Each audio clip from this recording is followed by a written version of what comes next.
So hello everyone and welcome to our session on military resume writing.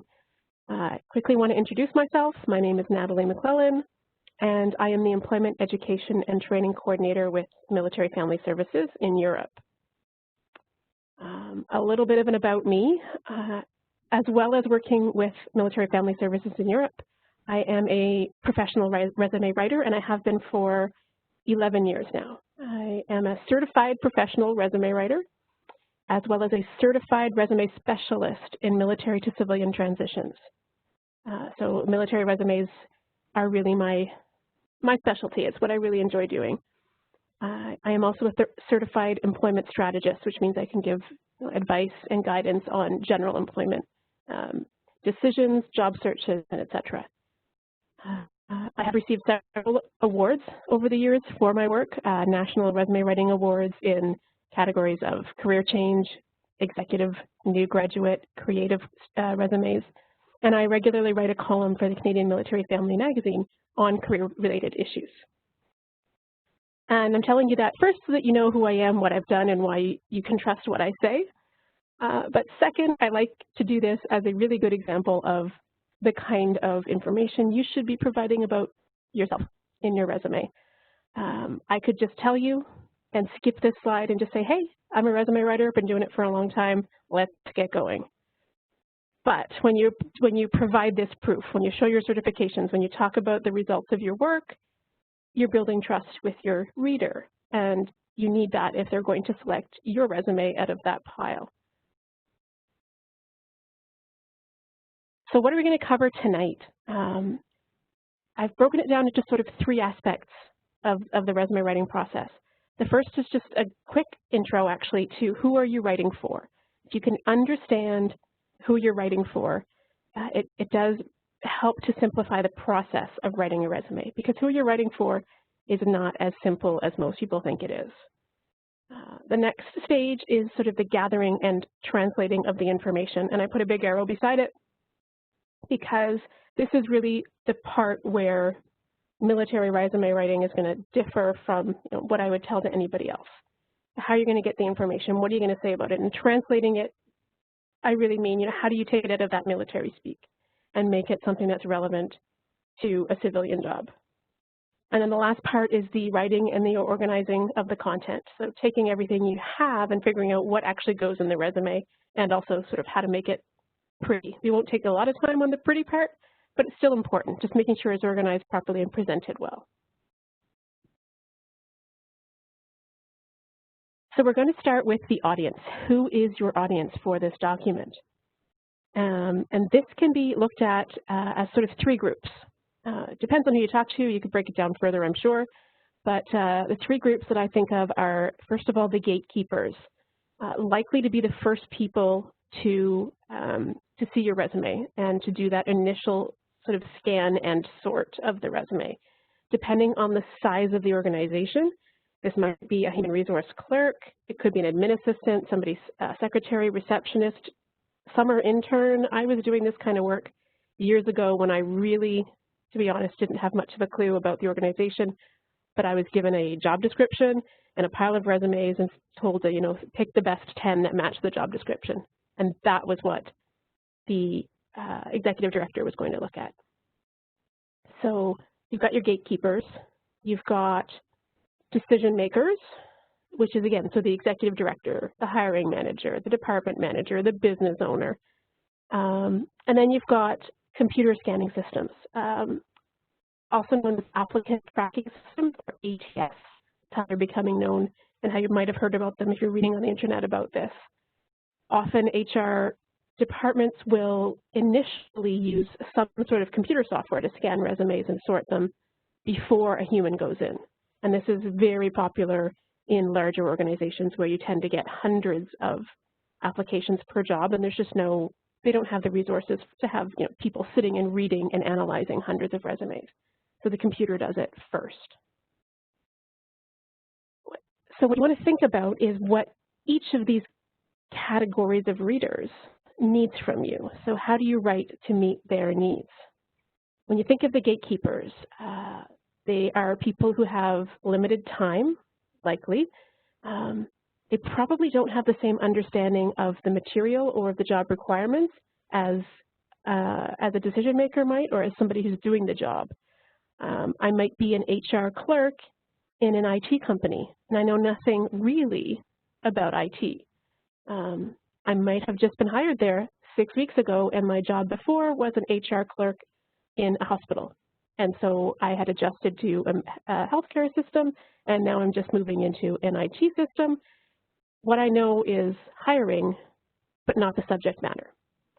And the other part of this, and the understanding that people are just people, is they probably have limited interest, or they may have limited interest, especially if, again, that they're like me many years ago as an intern or a casual employee being asked to help out and do something like this. If they are a summer intern, if they are a receptionist with 800 other things to do, and this is just them stepping in. So when you're thinking about that kind of audience, what they require from your resume is a format that's quick and easy to scan. They're not necessarily going to read word for word. They're going to look at it quickly with a checklist and see if you match up with the list of requirements that they have. So give them formats that are quick to scan and keywords that are easy to find. So when you're looking at a job description and they're asking for example, strong communication skills, which is always in there, make sure you use the term somewhere, strong communication skills, because they're going to be looking for that. And if you make it easy for them, you're more likely to get into their yes pile instead of their no pile. I've put this little picture in here from actually a friend of mine, another military spouse who writes resumes, and she had just posted this on LinkedIn one day, and I really, really liked it. But how to be resume ready. So you want to focus, you want to prove yourself by using examples that demonstrate the value of hiring you, and you want to be specific as opposed to generic. And I just thought this helped to demonstrate, again, what these gatekeepers need. They need you to tell them in easy terms that you have the requirements available for the job, because they don't necessarily have the knowledge to interpret what you've said, like somebody else further down the line will be able to do. So next, of course, is the decision makers. So if the gatekeeper puts your resume on a yes pile and it passes on to someone else, these are the people who are looking to see what makes you unique. They are really looking to see your results. What have you done for previous employers, which they'd use to sort of judge what you're likely to be able to do for them. So what they're looking for in your resume is they want to see a bit of that marketing style and presentation. First of all, they're the ones who are going to start to care if it's pretty, not because they need you to be able to make something pretty, but because they want to see that you put that time and effort into it. So make sure it's easy to read, that the layout is good, and make sure that you're emphasizing quantifiable results, that you're really talking about the fact that you made a difference and how you did. And we're going to talk about that a little bit more further on when we start talking about really how to put the content together. And the third and probably most difficult audience to write for is the computer systems. A computer scanning system really doesn't have the ability to read between the lines, doesn't have the ability to interpret what you've said. What they're essentially doing is scanning each resume for keywords that have been programmed into the software, which might include, administrative skills, communication skills, public speaking, anything that is required in a job that the HR manager has told the computer to look for. And so this is, again, where it becomes important to use the words that the job description is using. If the job description is looking for a manager, and instead of saying managed this, you keep saying coordinated this and supervised that, make sure you're using the terms they're looking for. So talk about managing, for example. They also require formats that are easy to scan, so not too crowded, nothing fancy. If your text is buried in images and fanciness, it might not be picked up. Like colored paper, this is becoming less of a thing as more and more resumes are submitted online, and so you're not printing it anyway, but it does still happen, and people are making fancier resumes using design software and often putting backgrounds or putting information into the resume that again makes it harder for a scanning system to pick out the words from the images. And they should include the appropriate keywords, which again was the same idea as for the gatekeepers. The gatekeepers might have a slight ability to interpret because they're at least a human brain and not a computer, but the computer really is looking for only the keywords that have been programmed into it.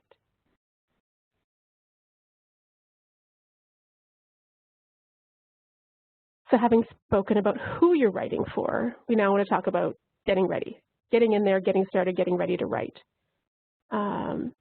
I've stuck in a generic resume definition here that I sort of made up with another writer friend of mine over the years, because this is where you really need to start thinking, and what you have to get through your head before you start is there is really no such thing as a generic resume. Generic resume here defined as a document job seekers spend hours working on only to see no response from employers, or a document that lacks focus, telling a general career story that does not highlight the skills an employer needs to see.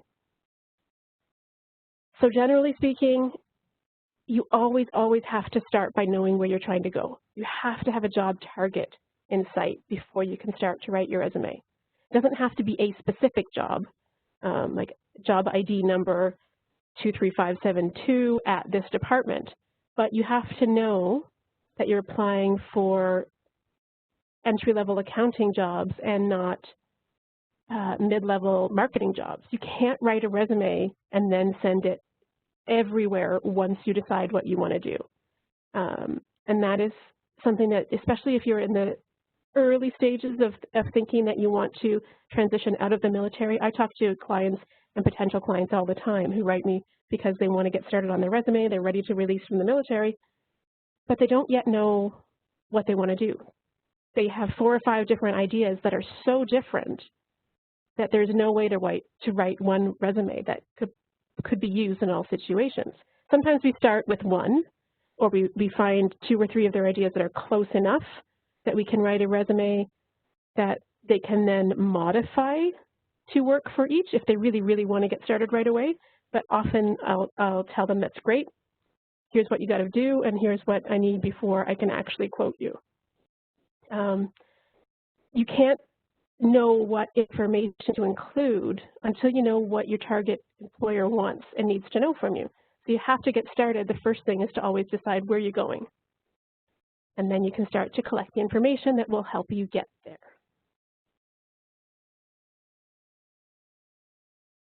So gathering the information. The best thing that I always tell people is you already have it. You use what you already have. Get your MPRR, your most up-to-date MPRR. Find all of your PERs and PDRs from past years.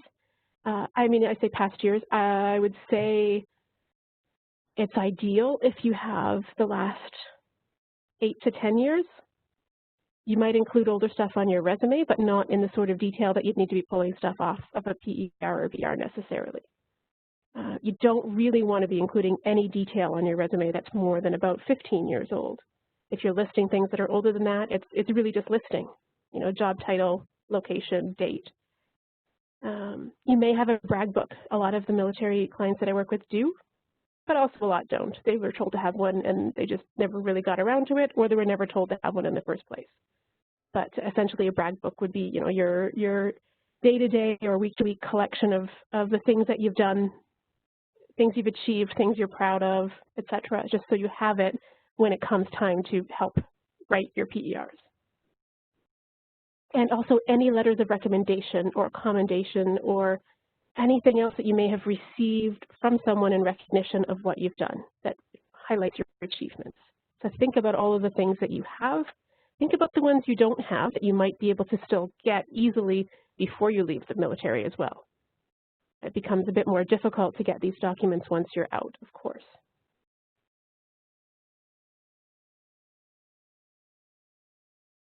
So if you've gathered that information, and before you can really start analyzing it and deciding what to put in it, let's talk a bit about basics of a resume, what's got to be in it, what shouldn't be in it.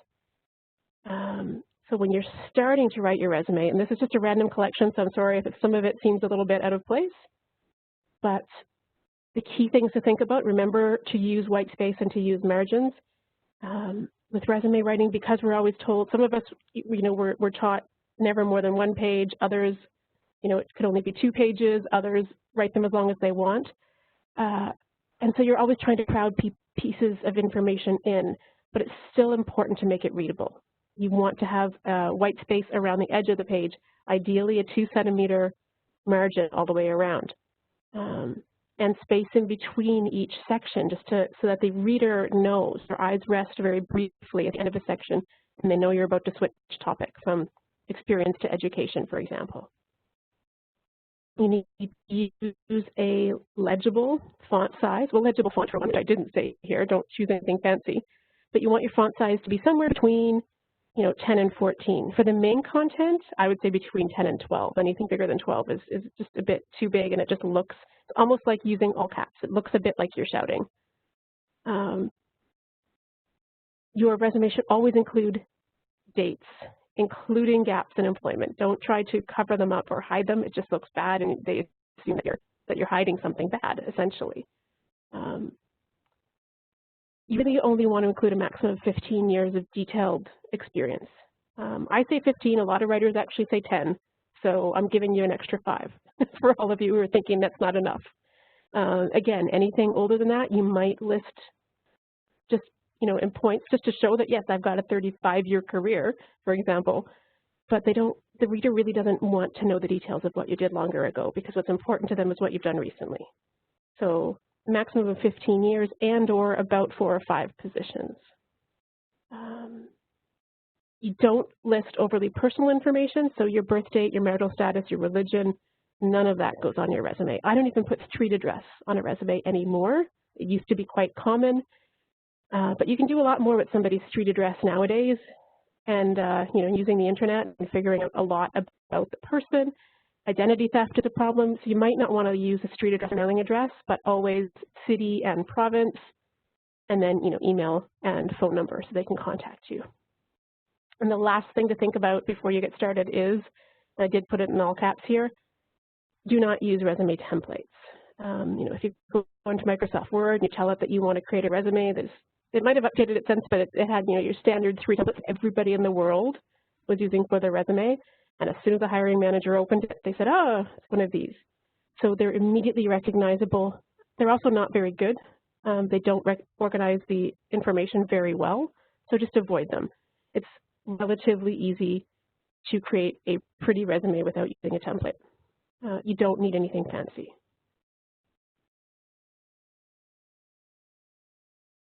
So I want to go through with you the key sections in a resume.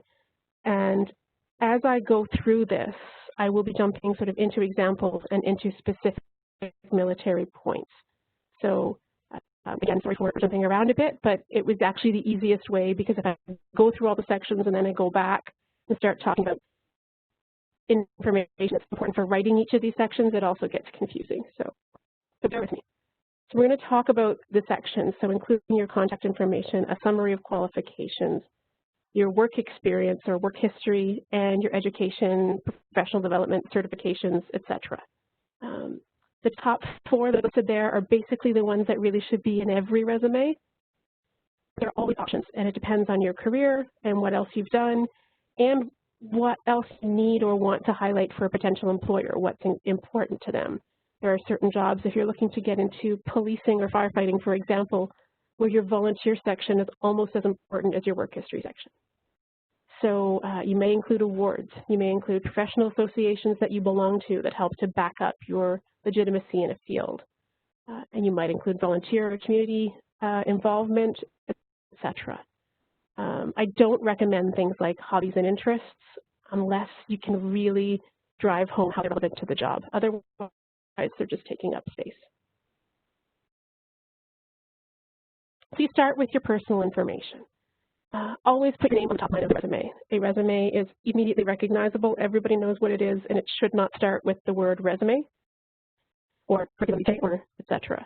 Your name is the first thing, and your name should generally be the largest text on the page, on the whole document of the page. It may be, it's not wrong to have the heading the same size as the name, but I usually still make the name just a little bit bigger because it helps it to stand out, and that is really what you want them to remember. I want to go back to Steve. Steve sounded like a really cool guy to work with. You want them to remember not just what you did, but your name, so they know how to find you. And then include your contact information. You can include your address, and again, I had said that in the last slide, not necessarily all of the info, but include your city and province. PO box or something what they can't really trace you is okay. People have been known to take a street address and plug it into Google, and candidates can be I just lost the word. Be excluded, we'll say. Candidates can be excluded for things like living in an undesirable neighborhood, or if the hiring manager decides that you're commuting too far, which is really not the hiring manager's decision, it's yours. But if they think that they don't want somebody who has to drive that far because it might be inconvenient, then you get into the no pile. So you just want to give them the information that they need, which is you live in their city, but not any extra detail that they don't need. Include your phone number, and ideally it's one that also has voicemail and professional sounding voicemail, so that if they call you for a work-related interview or follow-up, then they get a professional voicemail if they don't get you. If you have a website, you can include it, but again, make sure it's professional. It can be a link to your LinkedIn, it can be an online portfolio, and an email address. You can use more than one phone number, but I like to keep it simple as well. If you have two phone numbers that you definitely always have with you and always answer, do that. Don't include multiple cell phones, or your wife or husband's cell phone that somebody else is going to answer, and you might get that awkward moment. Make sure everything that you include is professional. And don't list contact information from your current office. I do find that military folks are somewhat more likely to do this because there's often an understanding that your employer knows that you're leaving the military and they're okay with it. It just doesn't really look good on the other end because a potential employer is seeing you using your current employer's resources for your own personal gain. So you always want to include a personal contact detail. So don't include a work email. If you don't have a personal, if all you have is your force's email address, anyone on Gmail or something, it's free and it's easy. And again, just make sure it all looks professional. The next step, so after your contact information, you want to include a summary of your qualifications.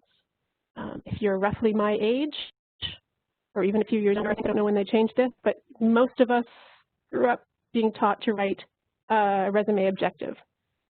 That's no longer the case, even though it's still being taught, and I still see it on a lot of websites. The objective is now considered out of date. An objective usually was, I am looking for a position like this where I can do this. And it was all about you. And the reality is, your resume, despite the fact that it describes everything you've done, your resume is not about you at all. Your resume is about how you meet the employer's needs. It's all about convincing that employer that you're the one for them. So they don't really care what your objective is. What you want to start your resume with is how you meet their needs. So you do a quick summary of your qualifications. It might be a profile paragraph. It might be a summary paragraph. It might be 4 or 5 bullets that highlight your top achievements over your career. It doesn't have to, I've seen them done many, many ways. So it doesn't have to always look the same as your friends or your wife's, or etc. What's key is to avoid flowery, overwordy language, avoid overly generic statements. You don't want to say, I've got 35 years of experience and excellent written and oral communication skills. I mean, you want to say that, but you want to say it better, right? Like you want to say it in a way that makes it clear that you do, because anybody can say they have great communication skills. You've got to prove it a bit. So 35 years of experience in a communications role, creating blah, blah, blah, demonstrating strong written and oral communication skills is a much better way to say it, right? You want it to be short and to the point. If I'm doing a profile paragraph to open a resume, I try to keep it to 6 lines. Maybe 7, maybe 5, but keep it short. If it's a list of highlights, a list of bullets, I try to keep it to a maximum of 6, but I prefer about 4. And you always want to have something. You don't want your resume to just start with your contact information and then bam into your work history. Always start with something, even if it's only a 2 or 3 line intro to why you qualify for this job. Here's an example of one military client of mine who was a education and training expert, and this is how we started her resume. So a quick 6-line paragraph explaining what she can do, what she has done, and then we did a list of skills. And I do like to do a list of skills like this when there's space on the resume in order to just reinforce ideas and skills that they have and get them in there again. It works really well for the computer systems that are looking for keywords, for anybody who's scanning the resume quickly. But the one thing I do say anytime you're going to do something like this is it might help on that first scan, but it doesn't do you any good if the skills that you list in a list like this aren't backed up later. So if this is the only place on the resume that mentions resource management, for example, as soon as somebody takes the time to read it further and there's no proof elsewhere on the resume that this person actually has resource management experience, listing it like I did here will do her no good. But that's one example of a quick intro. This took about 1/4 of a page, maybe even 1/3 of a page if you include the fact that I made her name really big in this case because there was just a bit of extra space and it was a nice little design trick. Another example, another military veteran, and we did a 6-line paragraph here, and then we had added another quick little note, let's say, that he wanted to put in because he was looking specifically to get into Veterans Affairs and wanted to work with veterans who were releasing, and so he wanted to have a note about the fact that he knew the system because he was going through it on his own. And then again, a list of some skills, and we put in a little box again just for a bit of a design tweak, just to make it stand out a little bit.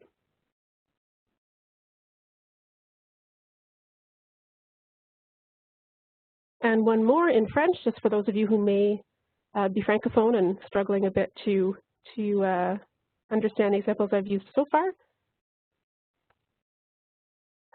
I will also be, I'm not giving you an awful lot of time to read these or to really analyze them right now, but I'll be sharing these slides with you. So don't worry too much about taking frantic notes, but I really wanted you to see what this can look like.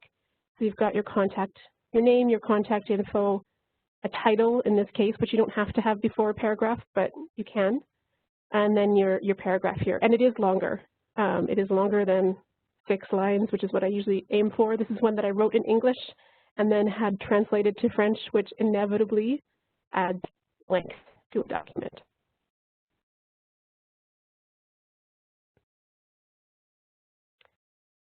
So what do you include in the opening? If we want to look quickly at exactly how do you write that.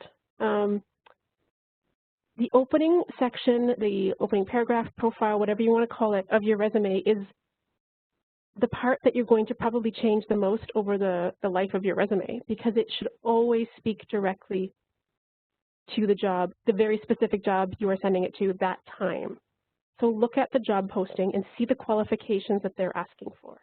And when I say this, I don't mean everything they're talking about and how they describe the job, but just about any job posting that you'll find has a section that says, qualifications required, or just requirements, or experience needed, etc. And then there's a list. And if you don't have those things, then you don't check off all the boxes and you don't get put into the yes pile. So what you want to make sure that you never do is leave those things out if you have them. And that's the risk that you have if you write, the generic resume we talked about earlier, is in a generic description of what you've done, there's no way you're going to include everything that any potential employer could ask for. So look at what they are asking for and make sure to reference those top requirements in the opening paragraph. Some job descriptions I find especially government, not always, but a lot of government positions do this, and even not-for-profit groups are quite bad at it, where you get very, very detailed job descriptions and very detailed lists of requirements, and there's no way you could reference them all in a short paragraph. At that point, you've got to just sort of use your analytical skills and try to pick the ones that seem the most important. And those are usually the ones that are repeated in some way, or you'll start to see themes throughout the posting that clearly communications is important. Clearly, IT skills here are important, and look at what maybe the top 5 things and make sure those are referenced in your opening paragraph. So talk about how you meet those requirements. It's really important not to just write the opening paragraph as a general description of what you think are your best qualities. It's not about what you think are your best qualities. Your best quality might be that you're a top marksman, but if you're applying for this job and they're not looking for that skill, it's no longer your top quality because it's not what they care about. So make sure you look at what they want and write about yourself through that lens.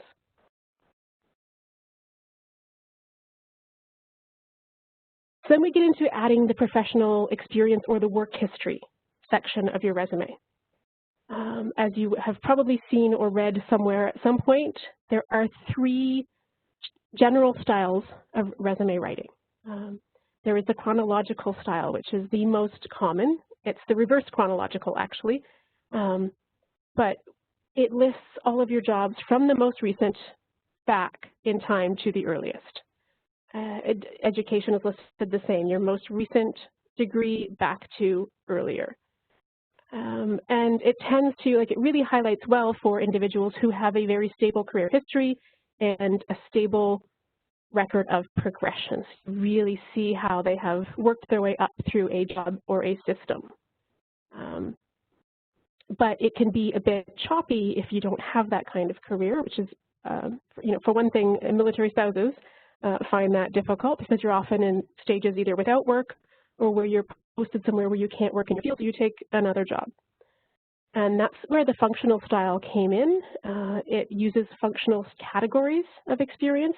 So instead of listing what you've done and what you're capable of by describing each job you've had, it's described in terms of, here are my marketing skills, here are my communication skills, here are my teaching skills, and you write it out that way, and then you just list your employers after that. It was very popular for a while. There are still a lot of, maybe not a lot, some writers or career coaches who will recommend this to people with unstable career histories. I do not. I try to never write a functional resume if I can get away with it, because more recent surveys of hiring managers and recruiters, I want to say probably the last 5, perhaps up to 10 years worth of histories and studies show that they really don't work anymore. Everybody knows that functional resumes were designed to cover up work gaps or to hide the fact that you don't have experience in this field, or basically to cover something. So now they're seen and they're tossed. With some, you're going to know someone who uses a resume like this and has a great job. It doesn't happen all of the time, but it happens a lot. And so I always try to talk clients out of the functional style, even if they're convinced. The third style is more of a new style. It's a combination or hybrid, and it's essentially combining the 2 above. And this is really where probably 75 to 80% of the resumes I write are some kind of combination style. Some of them are very close to the chronological, but I've included 1 or 2 aspects of what you might find in a combination just to make sure that I'm highlighting their skills as best as I can. But a combination style includes some functional categories. I showed you the examples earlier. Just that list of skills is technically part of a combination style resume. It doesn't really fit in your standard chronological. I use it all the time, even if the entire rest of the resume is a traditional chronological style resume. But you're using work histories, you're talking about each job with dates and what you did there, but your job descriptions might be slightly shorter in order to allow the space to have lists of skills and descriptions of competencies or etc.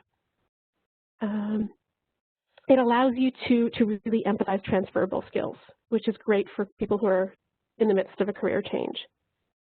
I use this for career changers all the time, for military conversion resumes, for new graduates who may not have a lot of work experience yet, mature workers, people getting back into the workforce after caregiving, raising children, or those who just have a lot of jobs, the job hoppers out there who jump from contract to contract, or working with any sort of career gap when you need to sort of cover that off a bit. So here's, I mean, you've probably seen them, but just a quick visual example of a chronological style resume. A little bit hard to read, and I do apologize for that. But again, I'll be sending you PDFs of this, so hopefully you'll be able to get a better look at what we said here. But it's the most recent job, and then the job before that. And in this case, we wrote it with, quick, brief paragraphs as a bit of a description of their job, just in general, and then bullet points that talk specifically about achievements, accomplishments in that role. And the same for the next. Here's one where I was actually working with a spouse getting back to work after time off to have children, and then they were I think it was actually OutCan, and so that time off got extended even more. And she was out of the workforce for about 6 years. So we didn't go with a functional or even really a combination as much as we just listed education first instead of work and showed what she's doing basically right now. So she was studying to get her insurance designation because she had been working in private industry in loss prevention before, but now she wanted to work on the other side. So she wanted to get into the insurance end of it. And we didn't really hide the gap in employment at all. We just made up for it by showing that her skills and her knowledge are current. And there was a line in her cover letter that acknowledged, yes, I've been out of work for a while, caring for a young family. I've been studying, and I'm ready to get back. And she had a job in 6 weeks at the company that she really wanted to work for. They had no worries about her time out of the workforce. And this is the same example, just en français, again, for anybody who might prefer to read it in French. It'll be there in your handouts as well. But the same idea, like again, just not ignoring, not trying to hide that gap. If they catch you trying to hide something, it looks worse. This is just being open and honest. I've been out of work for 6 years, but I'm coming back, and this is what I'm doing to make sure I'm ready.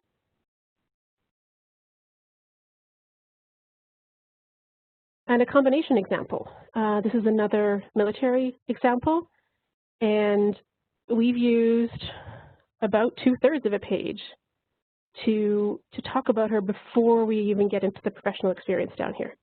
So we started with the title, gave 2 highlights right here before our profile paragraph.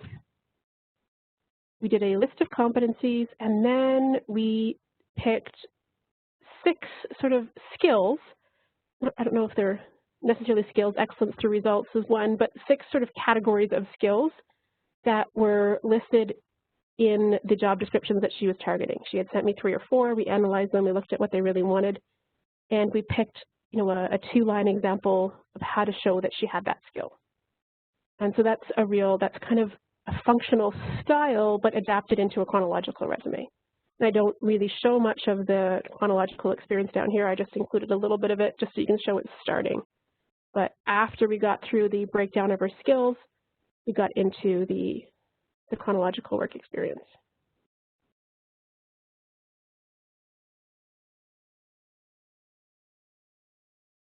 And this is where I'm going to stop talking about sections for just a little bit, because we have to talk about, again, that writing. How do you fill the section? So before I jump into education and how to include that, how do you fill this work experience section?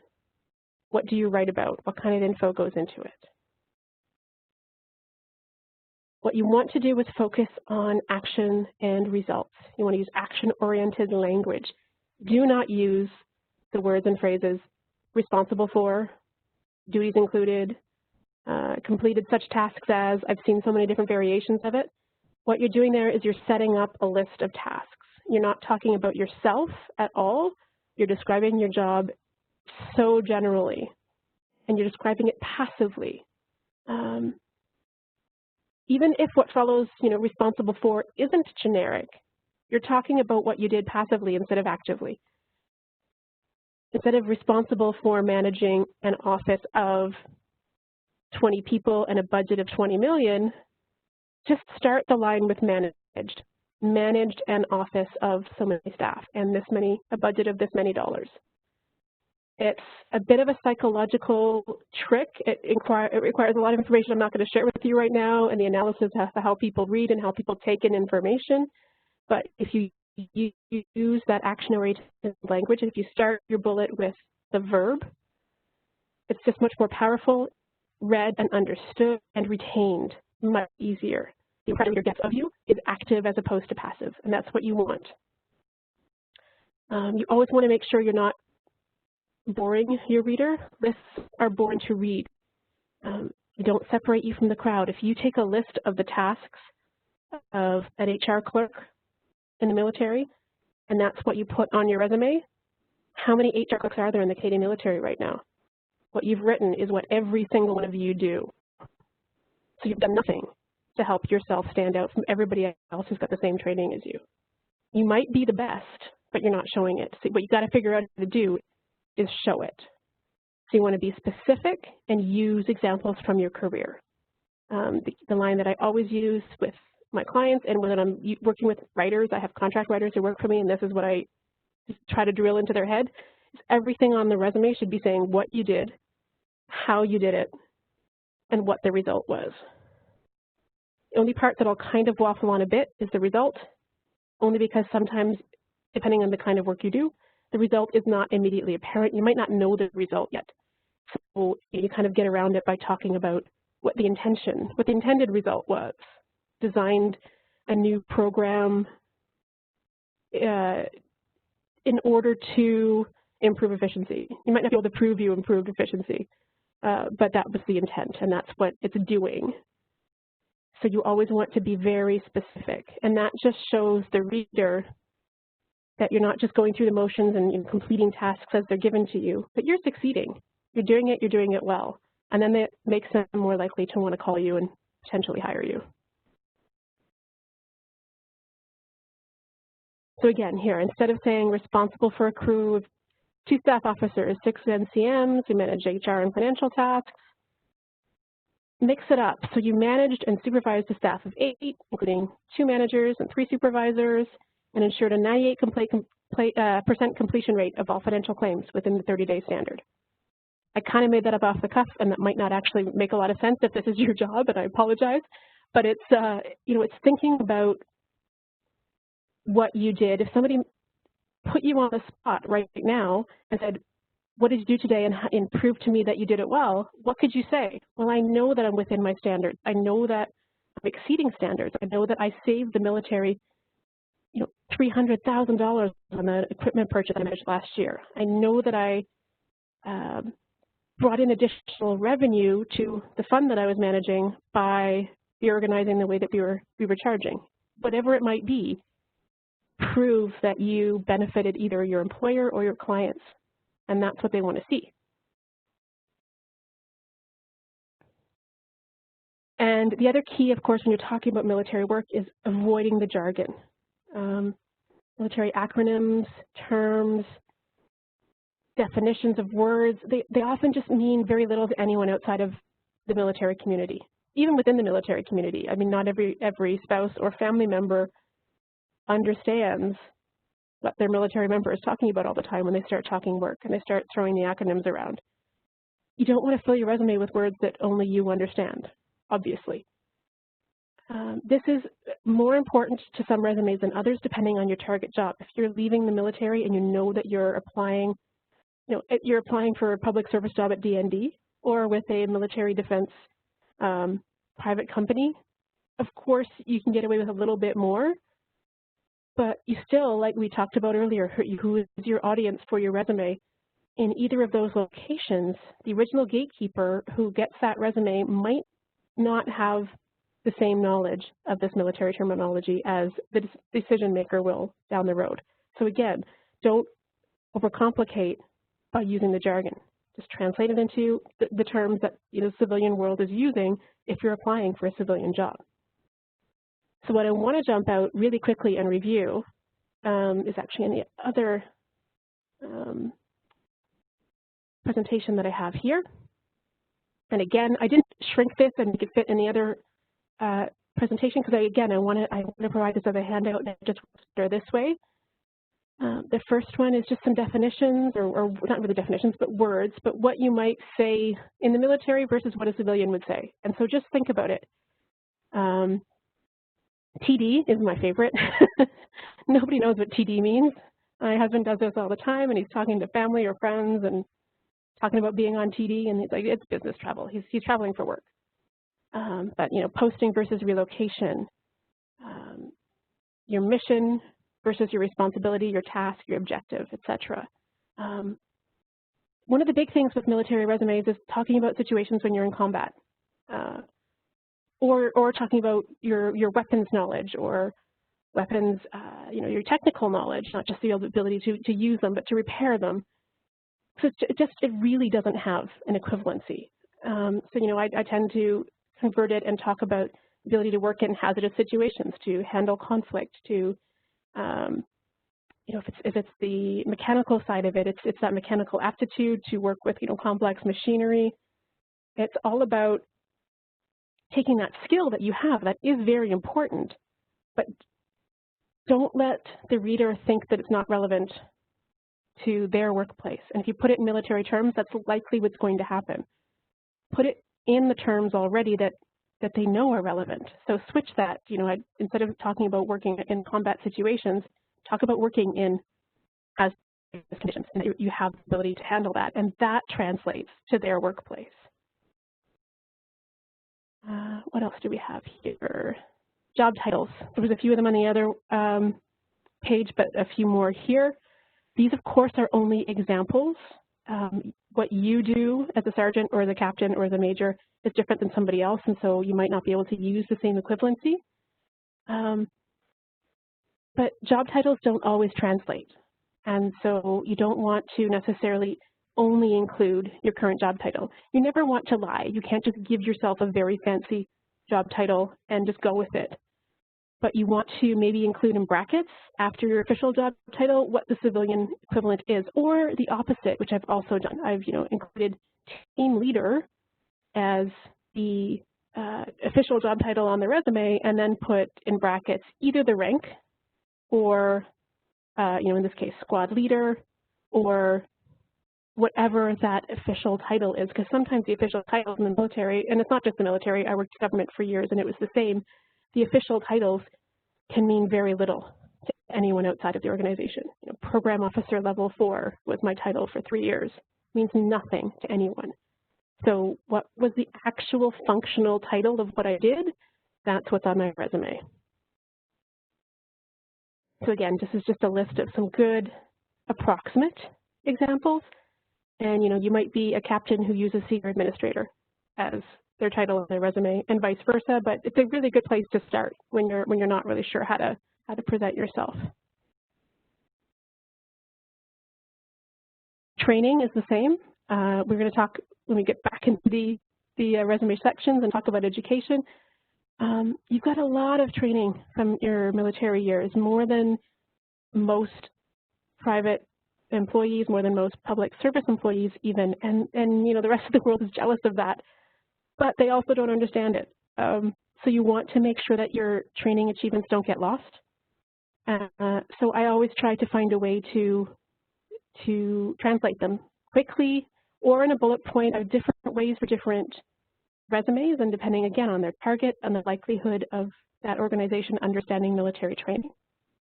So again, just some quick examples of ways to help describe what your training is.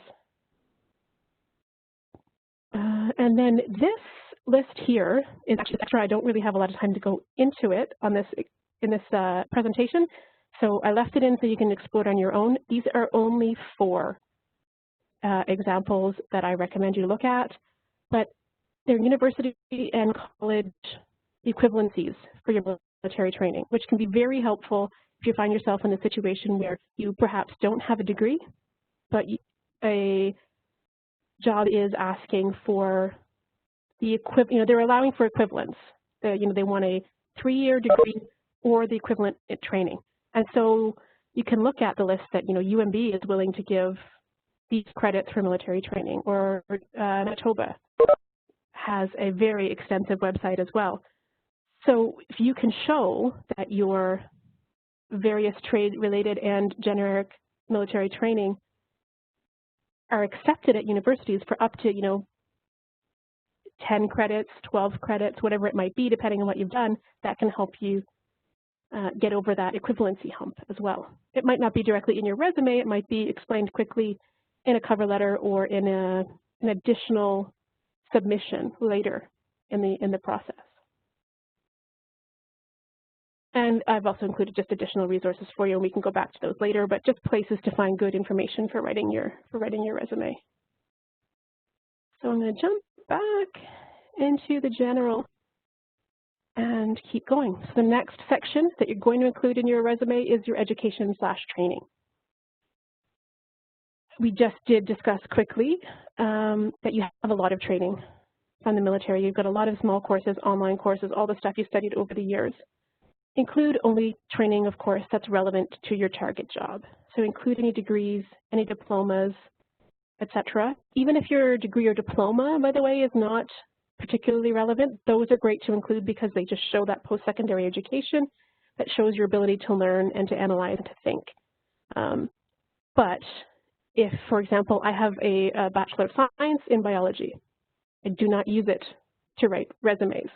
I don't go into detail on my resume about what my thesis was about or about my majors and minors. I just list that I've got a Bachelor of Science because the rest is no longer relevant to the career track that I have taken. So you can do the same. If you've got a Bachelor of Commerce in accounting, but you're actually now working in HR, just say you got a Bachelor of Commerce and it's nice and easy. Include any relevant courses, professional development, all of those small bits of training that you've done over the years. You might have done procurement or information management or various small courses that are relevant to this particular job target. Courses like workplace harassment and the DBA Plus and a lot of these sort of generic courses that are good anywhere can also be included. That will come down a bit more to the space that you have available on the resume and the actual target job and how important it might be.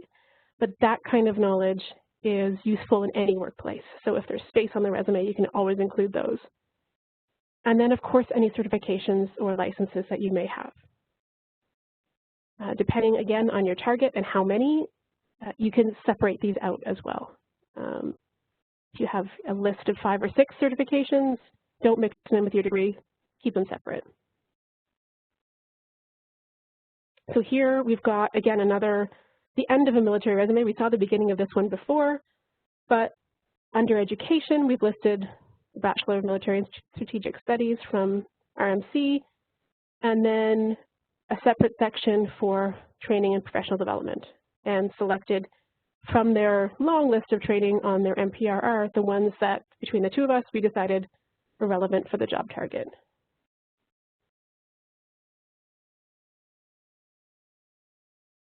Another example here, and I included this one especially because I wanted to show this.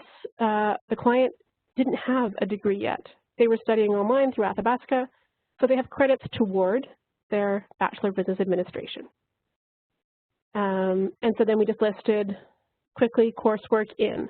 So it shows that they're in progress. There are many different ways to do this. Sometimes I'll put, studies in Bachelor of Business Administration, or I'll just put Bachelor of Business expected completion 2021. You can do it various ways depending on what works best for the client. I did it this way in this case because they were in their first year essentially of studies, and so we end studying part-time, so expected completion was about 8 years out, and that just doesn't look as good.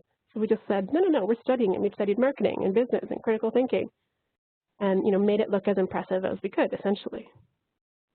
And then selected military training, so again they went through their list, And the two of us analyzed it, and this is what we chose as the military training that we wanted to include. And in this case, we included their secondary school diploma because they didn't have a degree or another diploma yet, and because of the way the job description was worded, we thought it was best to make sure it was clear that they had it. In many cases, if you've done some post-secondary training or have a long work history, it's assumed that you have it, or they just don't care. But if it's worded and it's asked for in any way, make sure you include it.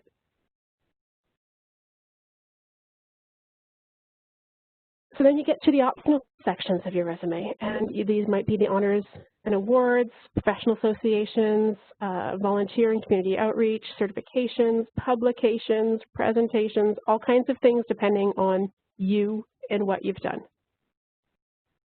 None of these are required, but I've got a few examples just to show you how they can be done. So here, again, same resume. Now we're just showing a little bit more. We have that list of professional development here.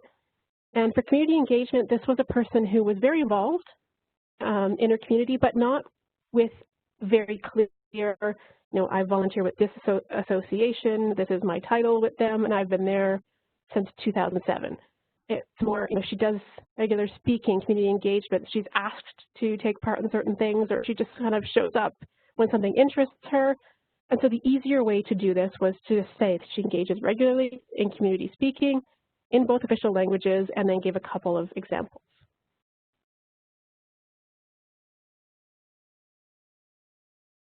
Here's another, so just volunteer experience. And again, in this case, there was both space on the resume to describe it in more detail, but it also just because of the structure of the volunteering that the client had done, it could be presented a bit more like a job as opposed to the last example. So that's exactly how we did it. And then that made the format of the resume very consistent and very easy to read that way by not switching up the formatting for the next section.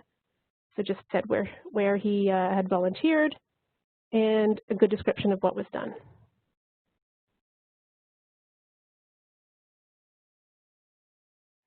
Oh, and this is again the same one because this is one of the resumes I was lucky enough to get translated.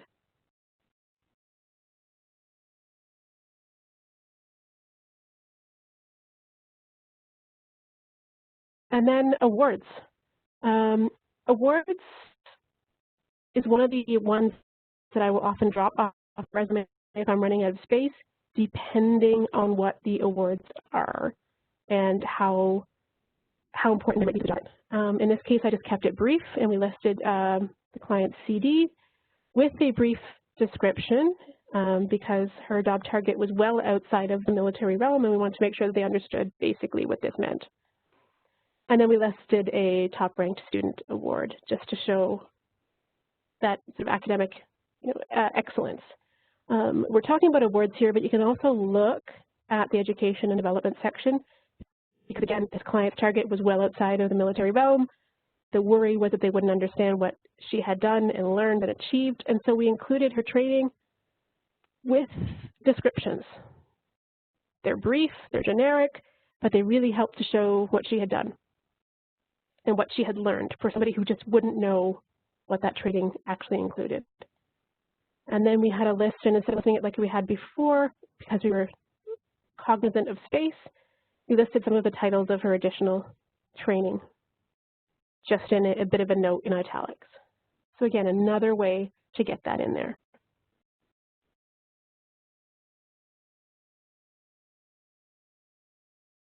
And here is another much more extensive list of awards.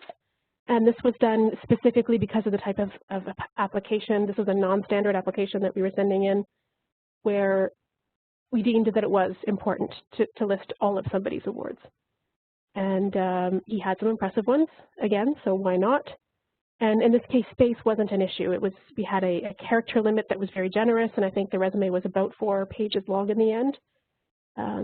Because it had to include certain items, and that was going to take up space. And you'll get that often with whether it's sometimes it's board positions that are appointed.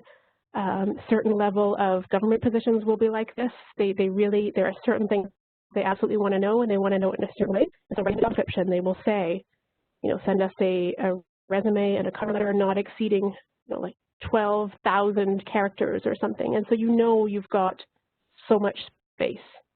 And you don't necessarily have to use every bit of it, but they're giving you that much because they expect you to say a lot of detail. And so it changes the way you approach the resume.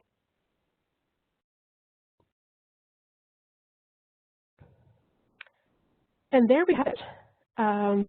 Military writing in a nutshell. As I said, there was so much to say, and I know that there's so much I didn't say, and that you may have a lot of questions, and we can get there in a bit. But I hope that was a really good introduction.